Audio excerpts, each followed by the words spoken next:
it going, everybody? It is that time again. Let's see here. Time to hear my phone vibrate a million different times because I'm broadcasting. It is scary story time. Quarantine, well, story time day 6, quarantine day 8? What is today Tuesday? Today's Tuesday. Yes.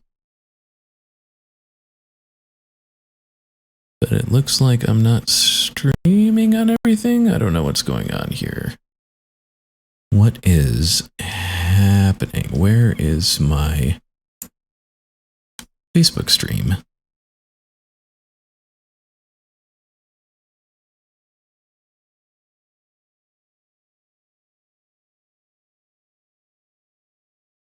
What's going on here?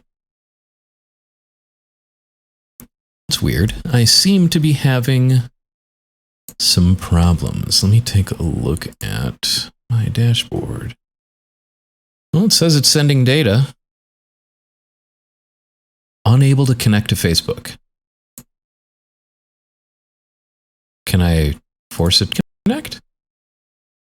Sending data. Unable to connect. So Facebook is apparently down, which is kind of weird. Online on YouTube, sending data to Twitch. What's going on?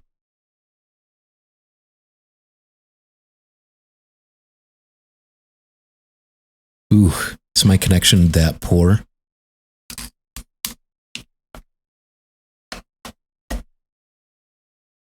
It just may be. Yeah, I'm losing a lot of frames. Let's try this again. Also, why? Facebook, why? Well, maybe it's catching up. Looks like it might be catching up. I think we're okay. I have no idea why Facebook won't connect, though. I don't know. Yeah, that's fine.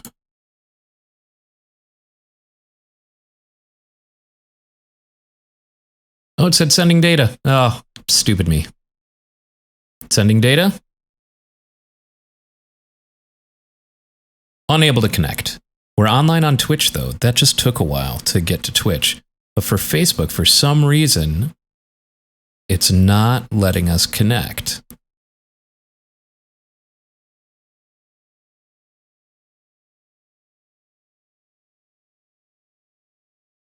Yeah, that's weird.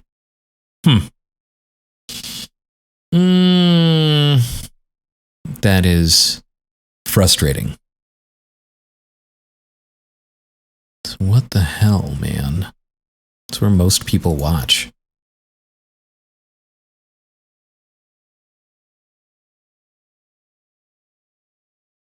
I don't know why this is misbehaving.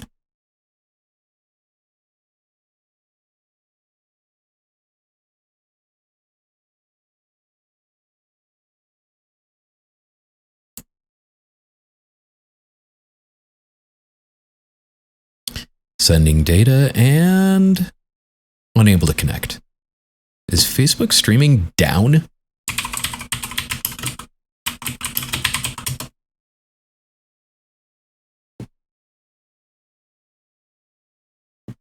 It may be. At any rate, well, share this on Facebook for me. I have no idea why I can't stream to Facebook. That's really annoying. I'm gonna make a post real quick.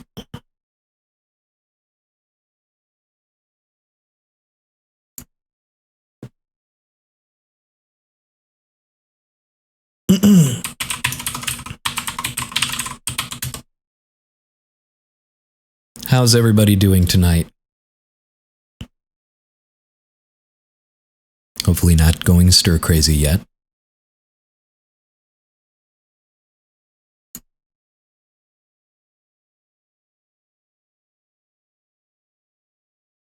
grab this real quick.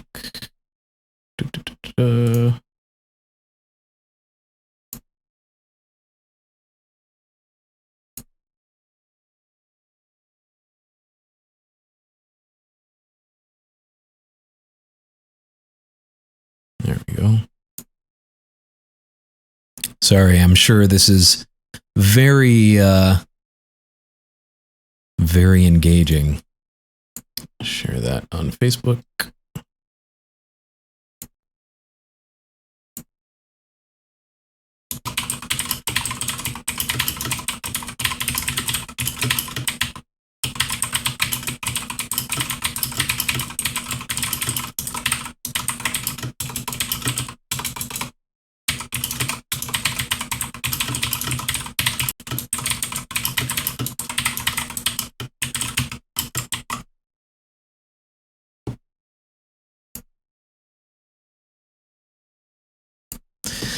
And that's not going to get any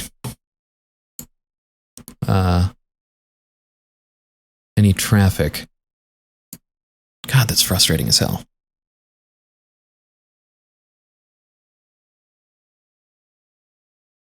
Yeah, it just won't go. Oh well.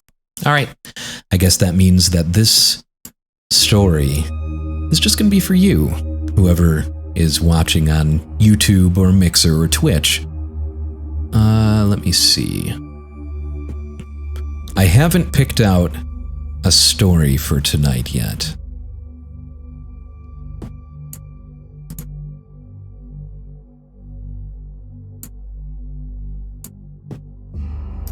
Let me see.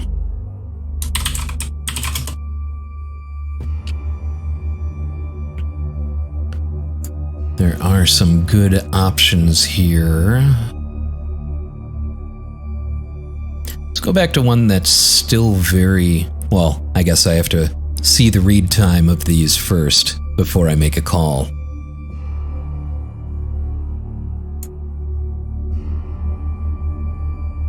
I'm all kinds of prepared tonight. Also, apparently, this website is not loading. Great. That's super cool.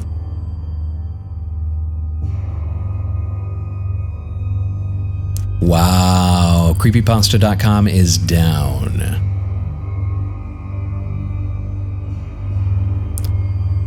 Is this the real horror story that the internet is going to stop working now?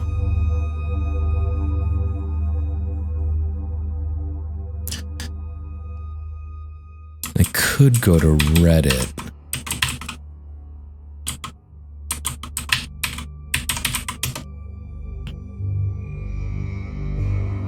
Yeah, Reddit's working, but for some reason creepypasta.com is not loading.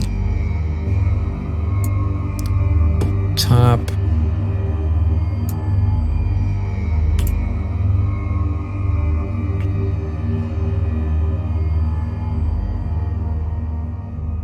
Good lord, this one is very highly rated. Yeah, I'm on no sleep.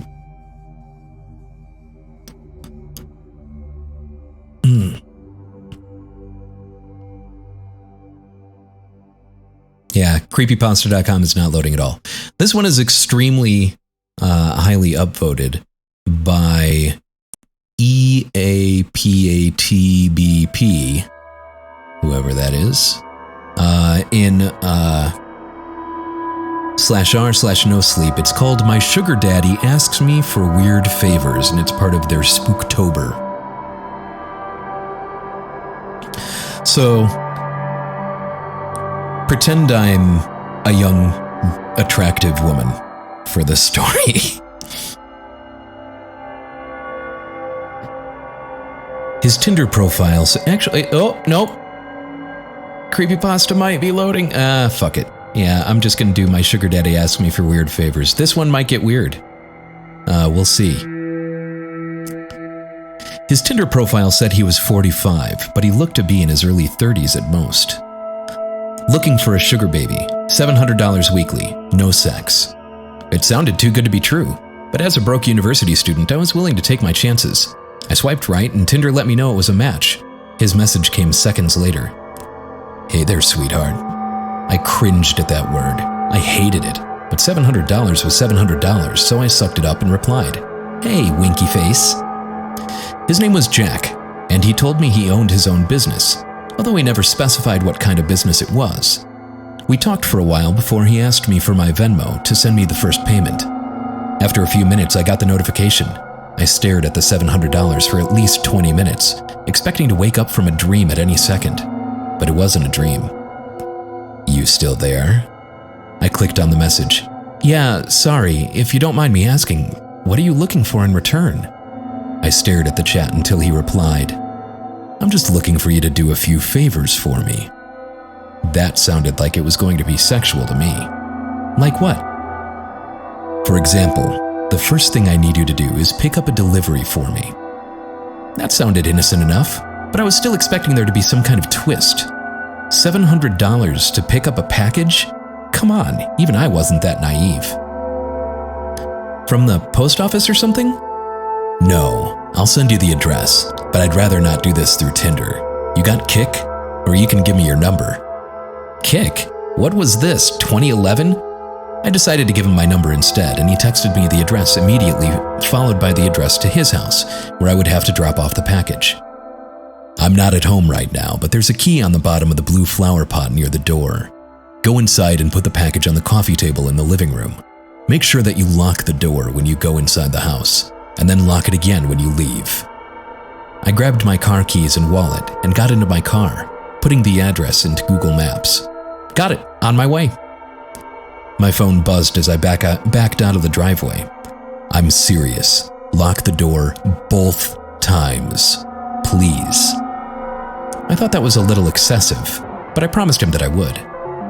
The house looked abandoned. It had a broken chain link fence around it, with a small door that was hanging on for dear life. It stuck out like a sore thumb, surrounded by houses that were a lot nicer than this one in comparison. "You here for jack shit?" I looked up to see a man standing at the open doorway of the house. He took up almost the entire space, his head skimming the top of the doorframe. He was huge in height and muscles, and his entire torso was covered in tattoos. Yeah, I guess," I replied, not moving from my spot on the sidewalk. "Stay right there," he said. I did. I actually don't think I would have moved if he had asked me to. I looked around and realized that there was no one else on this street. I was a 21-year-old woman alone in the street. I gripped my car keys. A few minutes later, the man came back out carrying a cardboard box.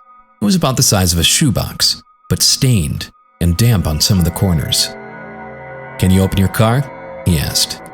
I opened the trunk, not wanting that inside on my car seats, and he set it in. "All right, there you go," he said. "Thanks," I replied. I walked around to the driver's side of the car and opened the door. "Oh, and one more thing," he said.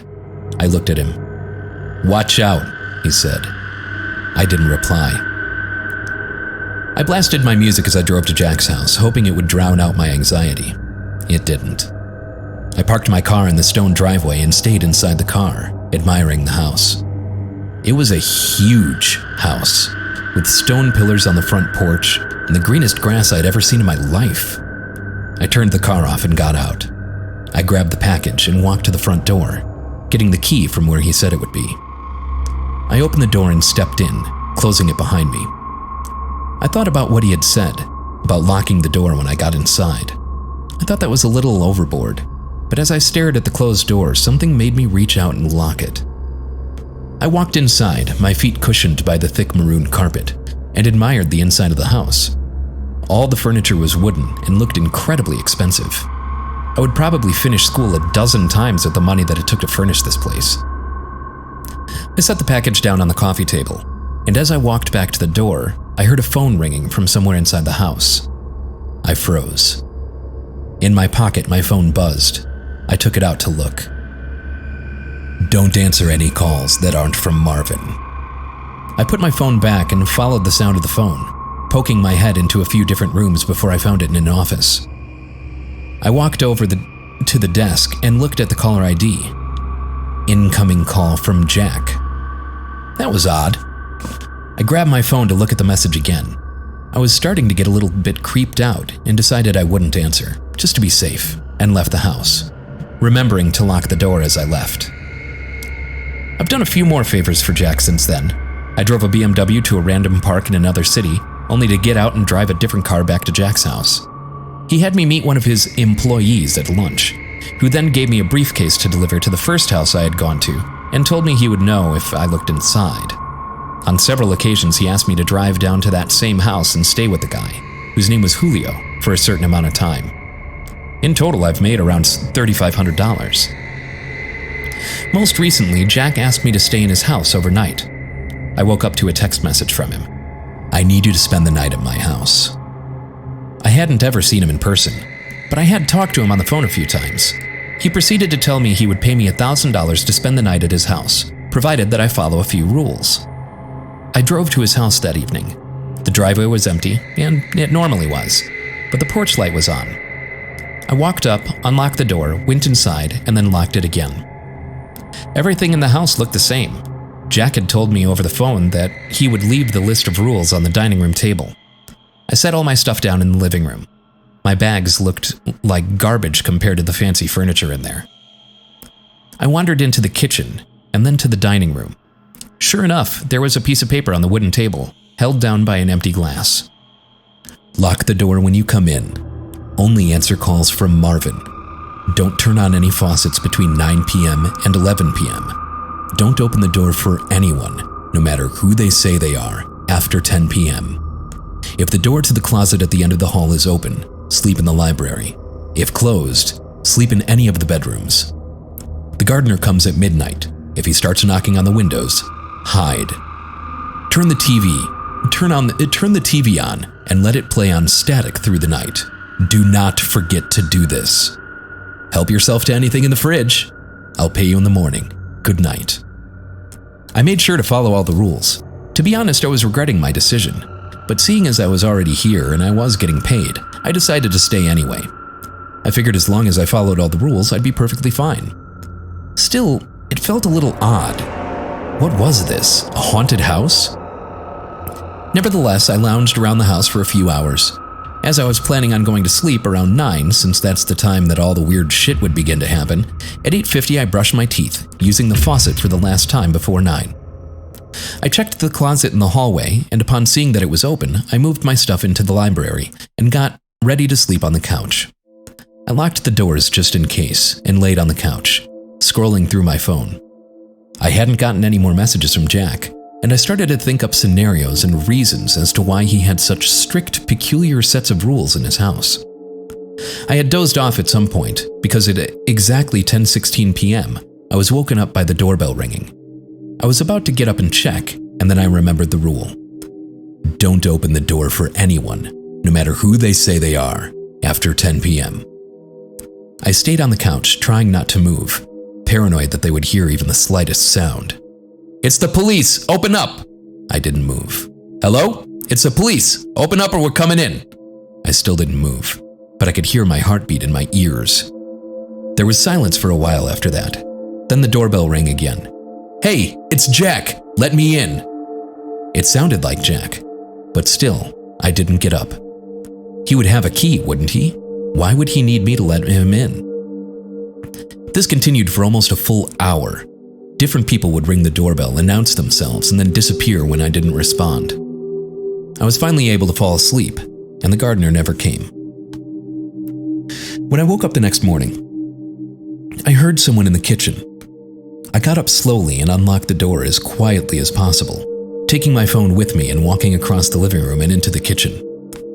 I stopped at the entrance and peered in. It was Jack.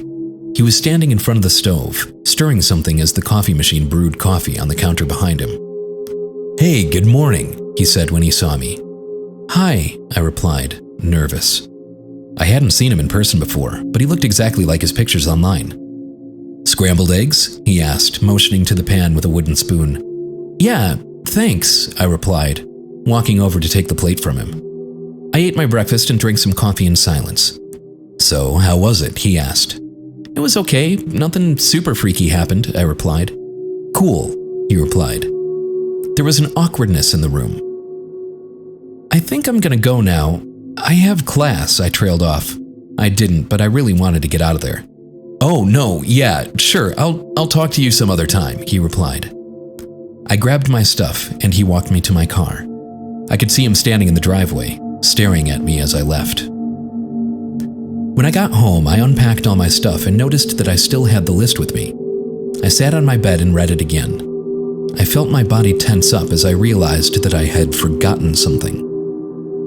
Turn the TV on and let it play on static through the night. Do not forget to do this. Turn the TV on and let it play static through the night. Do not forget to do this.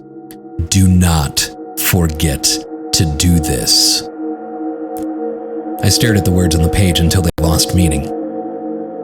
Oh, that's not even on. Beside me, my phone buzzed, snapping me back to reality. It was the $1,000 payment. I looked at my phone and then back at the list. Maybe it wasn't an important step? As I was thinking this over, a text from Jack came in. I'm not in town right now. I should be back next week, so you're free from running any more errands for me until then. I just sent the payment. Go do something fun. I stared at the message and read it again. And again. And once more for good measure. I'm not in town right now. I thought back to this morning and how Jack was in his house, how he gave me breakfast. I'm not in town right now. Within minutes, a new text came in, this time from a number that I didn't recognize. Did you forget to do something? The text was followed by a picture of Jack, or whoever this version of Jack was, standing in front of the TV. I didn't respond. Next came another picture. This one was of the outside of my house. It was followed by another text. Watch out. That was interesting. I like that one. It leaves a lot to the imagination, more so than the other ones that we've done so far.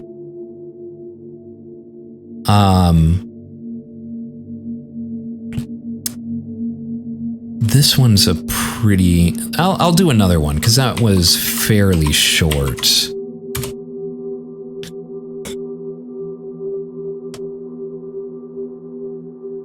Is it legible? I mean, it partially loaded on creepypasta.com.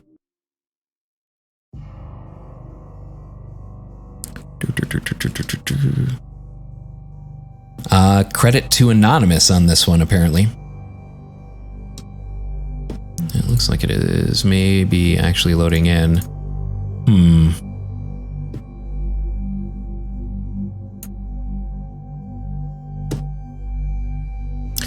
So this one is called In the Walls. I do love cheese. You know how much I love cheese.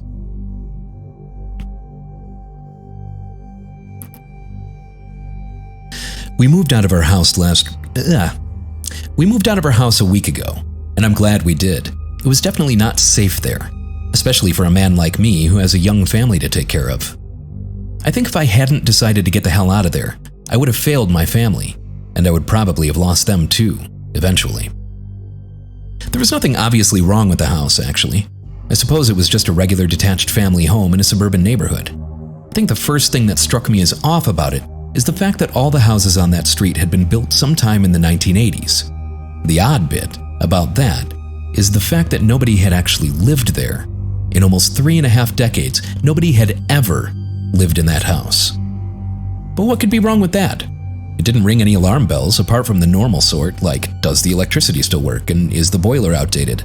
On top of that, we had to check if there were any pests or squatters. Nope, nothing there. The house was well built and hadn't let anything in. So it seemed, at least. Once we were settled in, we were actually very happy there. I think, although I find it hard to believe now, we wanted the house to be our home for a good long time.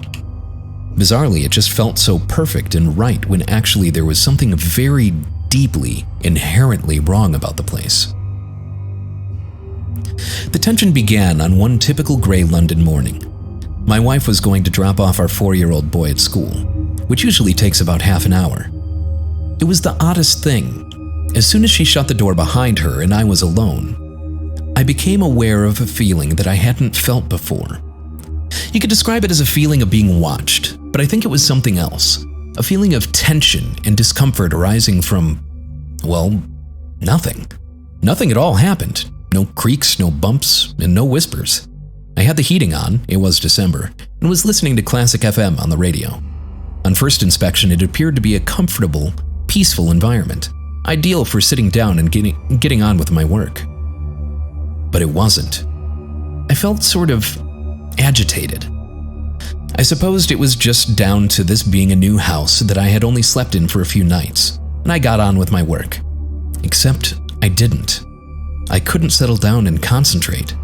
I found myself wandering around the house, walking slowly around every room. There were a few boxes of things that still needed to be unpacked and some rooms that were still quite bare.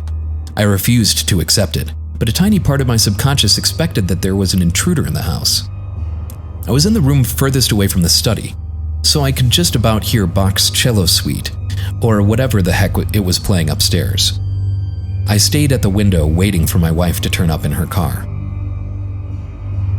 It was incredible how quickly the mood shifted. As soon as my wife stepped into the house, as soon as I was no longer alone, the uncomfortable feeling lifted, and I could actually feel the warmth of the central heating. And my tea with a tablespoon of honey in it actually tasted sweet. Even the rain clouds which had started to drizzle outside seemed friendlier. The next morning, I did the school run, just as a little experiment. I was driving back when I got a call from my wife. I don't think she wanted anything in particular, apart from some company. Her tone was very casual. It almost sounded forced, and she was only asking when I would be back, but in a prolonged way, as if she wanted to keep the call as long as possible. I had some idea of why she was calling. She was getting the feeling too. She probably felt it more because women are more tuned into these subtleties in environment. She didn't mention anything when I returned regarding the feeling. But I thought her smile, but through her smile, I could see that she was a tiny bit spooked. To be honest, it was nothing really, just a feeling that people get sometimes. The only odd things about it were that it happened when we were alone, and that it happened to both of us. Well, still, some places are just like that. A house that hasn't been lived in for decades might take time to warm to its new owners, I guess. The next day, while my wife was out getting the groceries, I made a little discovery. The strange feeling grew more intense in certain parts of the house. In the upstairs bathroom, it was particularly strong. And there was a corridor that connected the dining room and living room, where it was also quite noticeable. The thing about these places is that they were the only parts of the house with mirrors in them. With time, I came to hate those parts of the house, and those mirrors. Nothing new happened for about a week. I just avoided being in the house by myself, and I noticed my wife did the same, although we never discussed the fact that we felt uncomfortable being alone. It was a new house. We didn't want to spoil our first days there with negativity. But a certain negativity hung about the place nevertheless.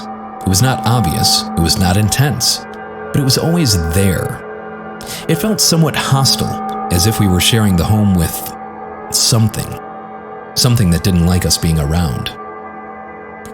I read up online, while my wife wasn't looking, that some places just have what they call negative energy.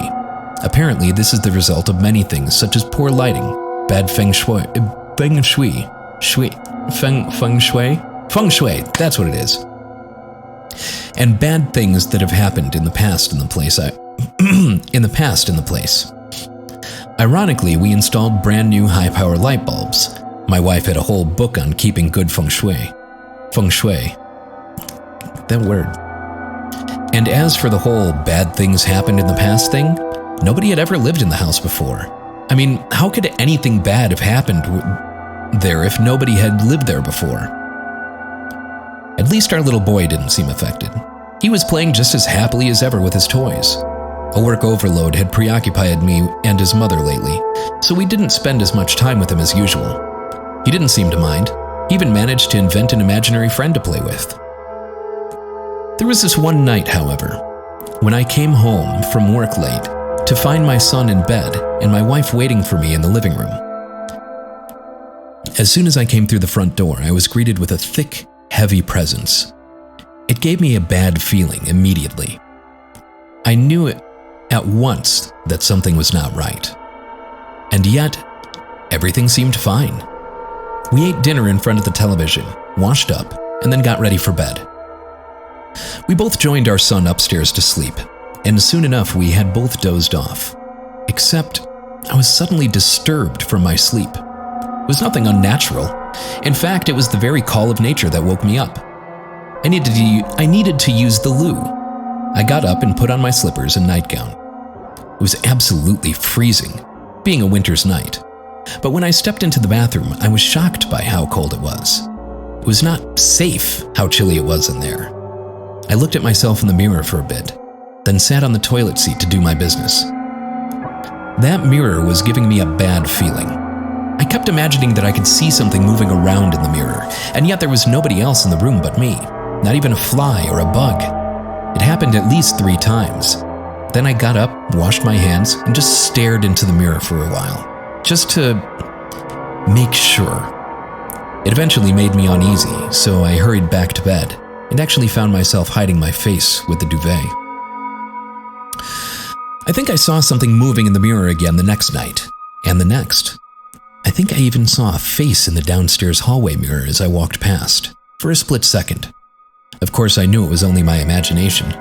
Definitely just a side effect of all the negative energy in the place.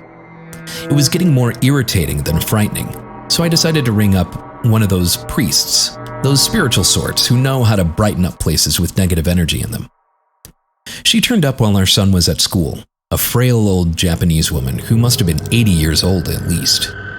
Her son dropped her off since she was very weak and unable to walk the distance.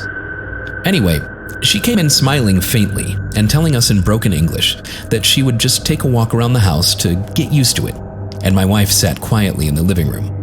Personally, I don't think she was all too happy about the house being checked out by what she referred to as an exorcist. I showed her the web pages about clearing negative energy, and she agreed with a sigh. After all, it was good feng shui to have your house cleared. The spiritual woman came downstairs after about 10 minutes. In spite of how bony and old she was, she made the place feel very secure and comfortable. I almost wanted her to stay with us, so that we could be assured that we would have no negative energy. But something happened that made us wonder if it really was negative energies making our house the way it was. Anyway, she came into the living room and told us that she had burnt incest. Whoa. She had burnt incense in some of the rooms, and that she was going to go over the rooms again just to clear out any remaining negativity. But then she suddenly went stiff, and her quivering smile became a screwed-up scowl, and her watery eyes hardened. We thought she was having a stroke and reached for the telephone to call an ambulance. Turns out she was fine, she told us. She told us not to touch anything or move. We listened and watched, dumbfounded, as she rushed to the wall with impressive speed and pressed her ear against it. She whispered some words which we couldn't hear, and she seemed to be receiving a reply as her expression changed and contorted. Whatever she was hearing can't have been good because she gave a shriek and sprang away from the wall. The room darkened noticeably, like when a cloud covers the sun. "You don't live in this house!" God, I feel so racist saying that. The old woman grabbed my wife by the shoulders and shook her firmly as she said this. "Why not?" I asked, as my wife was too taken aback to reply. "Man in the walls!" she shrieked. "There is man live in the walls! Bad man in the walls!" That's really uncomfortable. The old woman hurried through the hallway and, without even putting her shoes on, stepped outside the house and urged us to come out with her. She called her son to pick her up, on a little Nokia phone, and refused to step back inside, even though she needed to sit down because of her frailty. I brought a chair outside for her and brought her shoes out too. We waited with her outside, and I can swear that when I went inside to fetch the chair, I was not the only one in that house. I cursed the old woman for making me so nervous. I was hearing whispers all over the house now. Her son picked her up when he saw her in a nervous state. And when he saw her in a nervous state, he gave me and my wife an unfriendly look before driving away. That had gone badly. We would have got mad at each other had it not been for what the old woman had said. Man in the walls. It was chilling to hear that, and the look of terror on the old woman's face convinced us that she was serious. But being modern cosmopolitans, we just agreed after some conversation that she was doing that to frighten us, or that she was just old and batty. We didn't want to believe her bullshit. But the phrase stuck with me. Man in the walls. I even admit I put my ear to the wall to see if I could hear anything. Nothing. We were more uneasy now than we had been before the spiritual had come. The tension gathered all day until at bedtime, and the house felt unnaturally dark. As I was slipping into bed, relieved that the day was over, a cry from my wife got me out of bed. She rushed into the bedroom with a look of utter horror on her face. "Man in the mirror!" she screamed. Man in the mirror!" I had enough sense to realize that she was not talking about the Michael Jackson hit. She was genuinely terrified. "Where?" "Bathroom! I saw it! I tell you!" I believe you. I had to believe her. I stormed into the bathroom and looked into the mirror. It was just a normal reflection. There was nothing there. I stood there for a while. Then I began to cry. "What's wrong with this bloody place?" I cried. "Man in the wall? Tell me, is there a man in the wall?" No, there isn't," my wife comforted me. "It was my imagination, I'll betcha. It's just that damned old woman coming in here and telling us all this mumbo-jumbo about men in the walls. It's nothing at all." "Then what the hell have I been seeing? This place, it feels wrong, just wrong." "Oh, nothing, don't worry. There's nothing there. There can't be. Let's just get some sleep. That's what you need. Sleep." I was too tired to carry on with this. I forced myself to believe that there was nothing funny going on. I didn't convince myself. We went to bed and I was about to turn out the light when my wife told me something that made me shudder. "You know, Daniel, our son, has been saying some weird things lately," she said. "Like what?" "Well, it might just be coincidence. But what that old woman said about a man in the walls, it seems to fit with something that Daniel has been talking about." "Oh, really? Do you know anything about his imaginary friend?" I chuckled. "Well, I know that Daniel spends an awful lot of time with it. What does he call it again?" "Wall man." "Oh yeah. Oh." I realized just then the creepy connection. Wall man. Daniel's been saying things about his friend. He told me the other day that he's got a round face with black eyes and a big smile. He's really thin so that he can fit in the wall. I found it cute at the time, but now, I don't know. I got the biggest chill I had gotten in a long time. Well, there's more. We were in the park, just me and him, nobody else was there.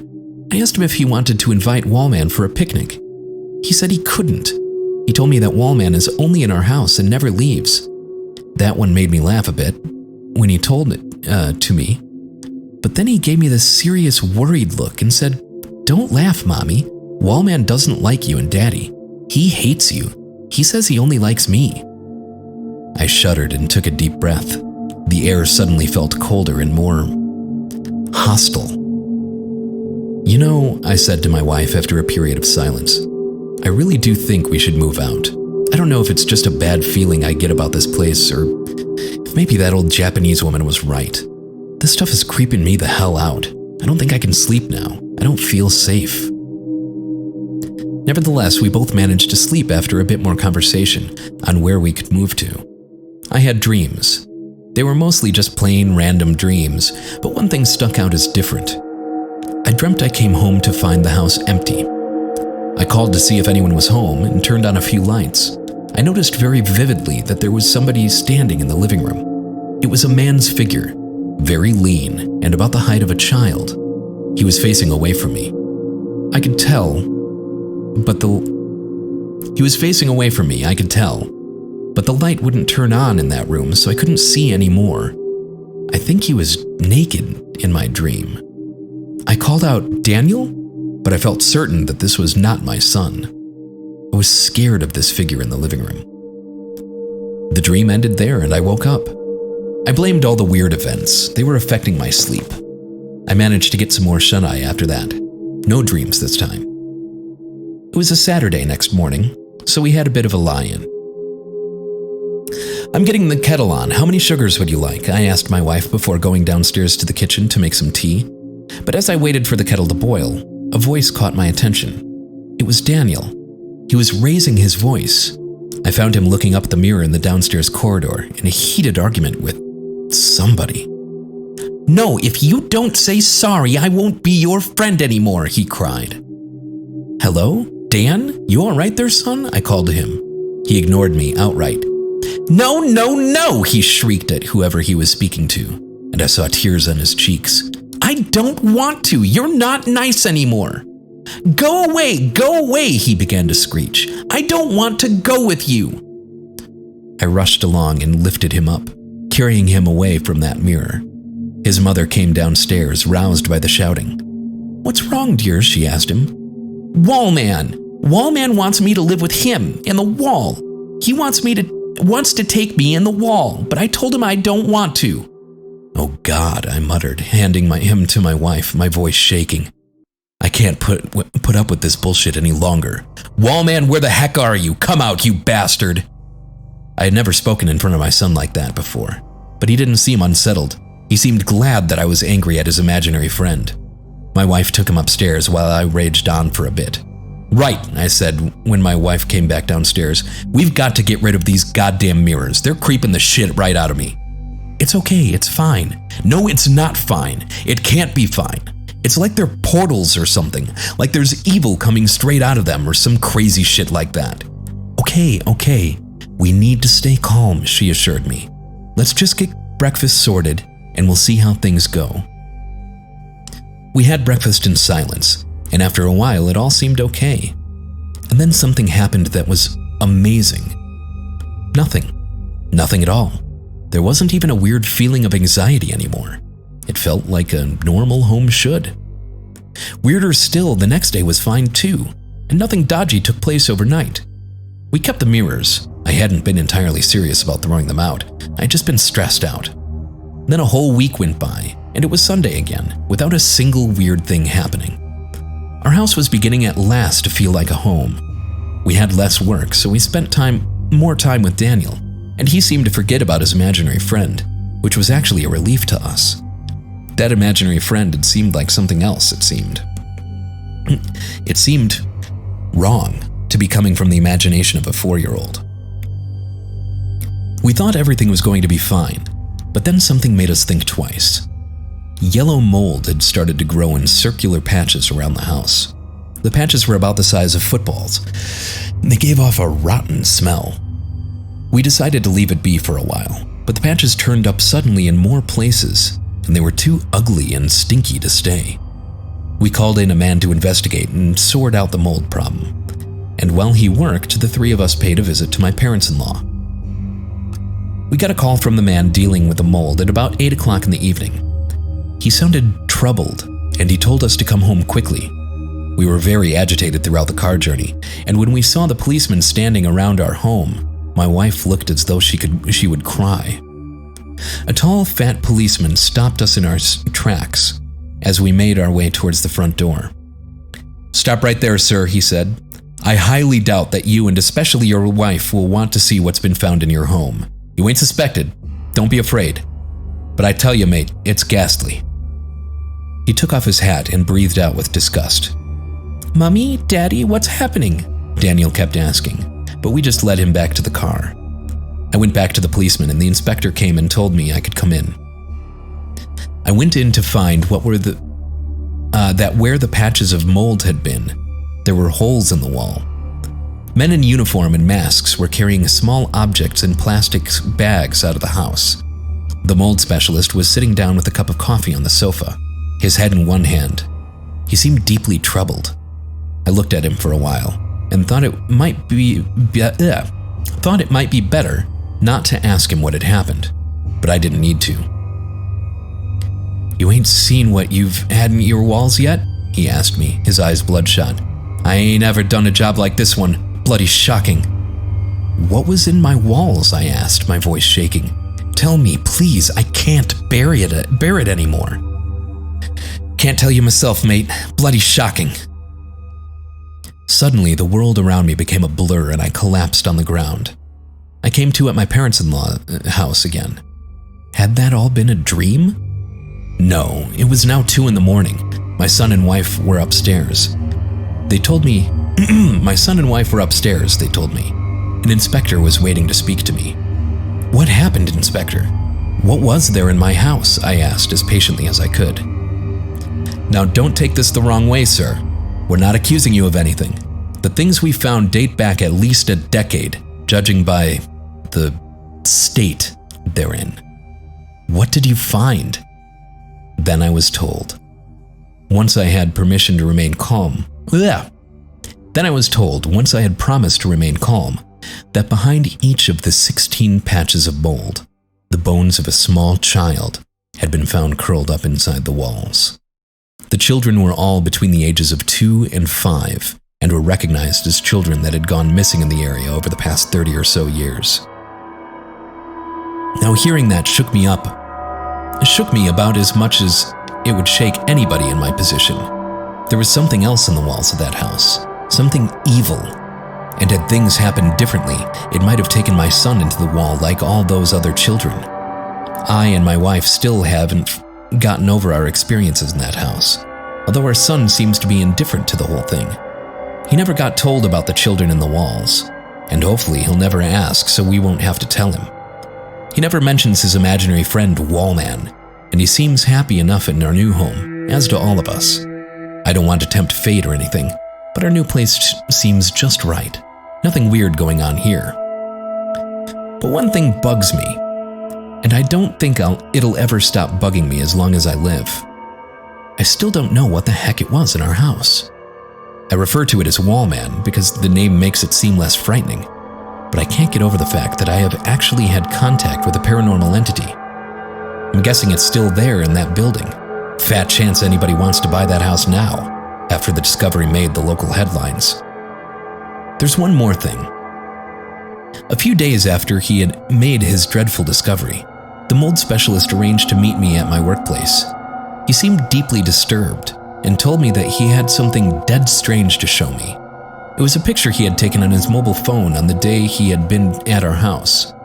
It was a picture of the mirror in the corridor. Although the quality was a little grainy, a face could be seen very clearly in the mirror. It just popped up at the bottom corner of the mirror. A white face with a wide, thin-lipped mouth and large black eyes. It had very clean, neat teeth. It didn't appear to have a nose or any hair, but perhaps it was just because of the quality of the image. It was grinning broadly, and its eyes were wide open. The picture was taken from an angle so that the photographer could not be seen, only the face and the rest of the room. But what scared me the most about this face was the fact that it was there. It was actually there. Real photographic evidence of something paranormal that had been in our home all that time. Saw the bastard in the mirror and I didn't know what the bloody heck it was, so I snapped a shot and ran out the bloody house, the man explained to me. He seemed shaken. Now I'm not sure why he showed that to me. Perhaps he was frightened and just wanted to get it off his chest. Perhaps it was just fascinating or incredible to him. I don't care really, because now that I've seen the photographic evidence, I won't stop thinking about it. I never truly actually believed in the paranormal until then, but now I'm open-minded. I say my prayers before going to bed every night. I've started being superstitious and avoiding creepy places and walking under ladders and everything. I only have one mirror in my house now, in the bathroom, and I avoid it like the plague. Not to mention that I practice methods designed to keep my home free of negative energies. My wife likes that. After all, it is good feng shui. And sometimes, only sometimes, when I'm alone at home and it's quiet, I press my ear to the wall and listen carefully. Then I look into my mirror for a while, just to make sure there isn't anything else in there. Perhaps you should give it a go too. After all, some houses are strange, and some houses have been there for a very long time. With enough time, I think things come into existence in empty places that shouldn't be allowed to exist. You may find that those walls that protect you from the elements every day are in fact home to something that you might need protection from. And as for mirrors, I guess they're like doors into the wall. They show you not only what's behind you, but what's behind them. Trust me, if you see any strange faces in the mirror, there's a possibility there could be something in your walls. Afraid? My advice? Just brush your teeth quickly. That was okay. Not as good as I had hoped for, but I enjoyed it. Also some lovely mistakes in the reading for me. So all of these, I've not read any of these before I actually read them on here. So it's, just me sight reading. So some of these are going to be hit or miss. And if there's anything that you would like to hear me read, email Ryan at horrorhub.net. And I will read it in, one of these live streams. I've been doing them every single night. Tonight is the 6th one. So yeah, I'm for the foreseeable future, no matter what, I am going to be reading some spooky stories at around 7:30, 8 o'clock at night, Pacific time. Mountain or Arizona time, which is basically Pacific time right now, because we do not celebrate daylight savings time. So, I hope everyone's holding together okay, and no one's getting the cabin fever or anything like that. Remember to wash your hands, care for yourself and those around you, practice social distancing, and we'll all get through this, and hopefully before long be on the other side of this whole thing. So, as always, thank you so much for watching, and I'll see you tomorrow night. Sweet dreams.